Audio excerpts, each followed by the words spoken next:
കേന്ദ്ര സർക്കാർ നൽകുന്ന സഹായത്തിലും പരിഗണനയിലും രാജ്യത്തെ ന്യൂനപക്ഷ വിഭാഗക്കാർ സന്തോഷത്തിലാണെന്ന് കേന്ദ്ര ന്യൂനപക്ഷ കാര്യമന്ത്രി കിരൺ റിജിജു.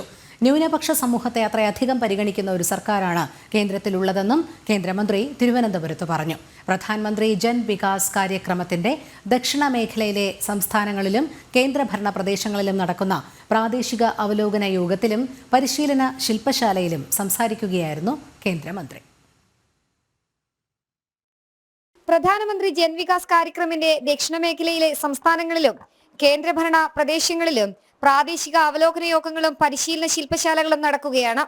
തിരുവനന്തപുരത്ത് സംഘടിപ്പിച്ച ശില്പശാലയിൽ കേന്ദ്ര ന്യൂനപക്ഷകാര്യ മന്ത്രി കിരൺ റിജിജു പങ്കെടുത്തു.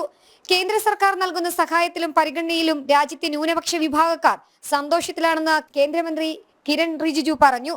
PMJVK പ്രോഗ്രാം കേരളം മികച്ച രീതിയിൽ നടപ്പിലാക്കുന്നു. പദ്ധതിയുടെ ഗുണം കൂടുതൽ പേരിലേക്ക് എത്തുന്നുണ്ടെന്നും കേന്ദ്രമന്ത്രി.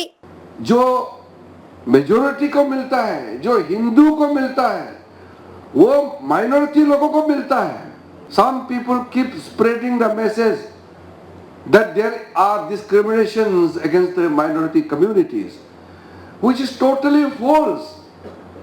In the contrary, minorities are the luckiest people in India. കേന്ദ്ര സഹമന്ത്രി ജോർജ് കുര്യനും പരിപാടിയുടെ ഭാഗമായി. 2018 ഈ PMJVK ഇൻട്രൊഡ്യൂസ് ചെയ്യുന്ന അവസരത്തിൽ അന്ന് ചില നിബന്ധനകൾ ഉണ്ടായിരുന്നു. അതായത് സ്റ്റേറ്റ് ഗവൺമെന്റ് തിരഞ്ഞെടുക്കണം ഏത് ജില്ലയിൽ നടപ്പിലാക്കണം, അങ്ങനെ ചില നിയന്ത്രണങ്ങളുണ്ടായി.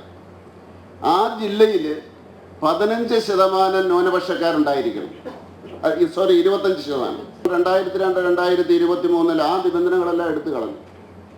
ഏത് ജില്ലയിൽ നിങ്ങൾക്ക് തിരഞ്ഞെടുക്കാം. വിവിധ മേഖലകളിൽ മികച്ച രീതിയിൽ പ്രവർത്തിച്ചവരെ ചടങ്ങിൽ ആദരിച്ചു.